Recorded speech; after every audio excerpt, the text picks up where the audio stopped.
Hey everybody, welcome back again to our next installment in the health and fitness video series. This one will be on the bench press, and today we're out at Fleet with mechanic Steve Davidson. And so with the bench press, we're going to go over setup, hand placements, 5 points of contact, and breath. So starting with the setup, what I would like to see is when you approach the bar that your eyeballs are underneath the bar. And then the second thing after that comes the hand placement. So here Steve is showing an open grip.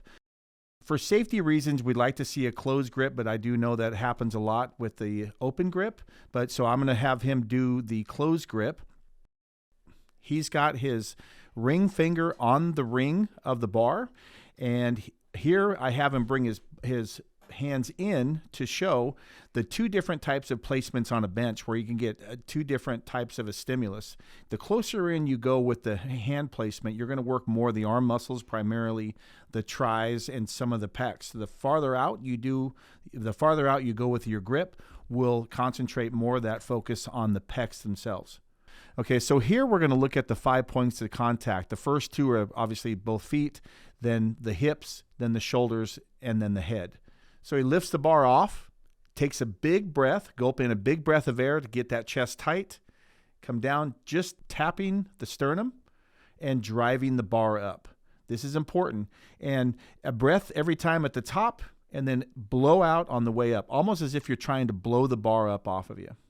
Here, what I had Steve demonstrate was what it looks like when we have a lot of weight on the bar. The tendency is to try to lift your hips up, and this is a natural thing that happens to most people that are benching because they're trying to get a mechanical advantage at the chest to get a stronger push by changing the angle of the spine. So we want to try to avoid that as much as possible. Again, because the hips are one of the points of contact. We'll see something like what Steve's going to do here. So he starts lifting his butt off, and he's trying to gain an advantage there. We want to try to avoid that as much as possible. So here's a tip that goes to try to keep those hips on the bench. What I have Steve do is slide his feet up underneath his hips as much as possible. I'd even have him go even farther than that. And then once his toes are dug into the ground, you'll notice he can barely get his hips off the ground. And that just helps lock in that lower half. Now here is what I see a lot in the academy. Those that have been in my academies, they'll tell you all I'll say is eyes up, and the other one is grip.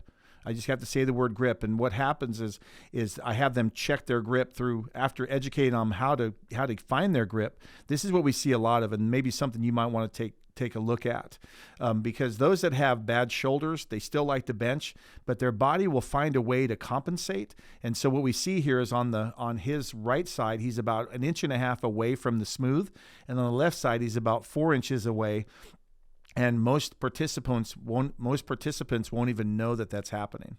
The last tip is setting up your JHooks on your bench press correctly, because what we don't want to do is lift up the bar and then when we're done and exhausted, try to set the bar down on the clip. So there's a reason why they call it a J clip, because that back padding is what you want to aim for. So when you're fully extended out, the bar should be right in the middle of that, almost like a backboard. So when he slides the bar back, it bangs against the back of the J clip and then finds its way into the cradle.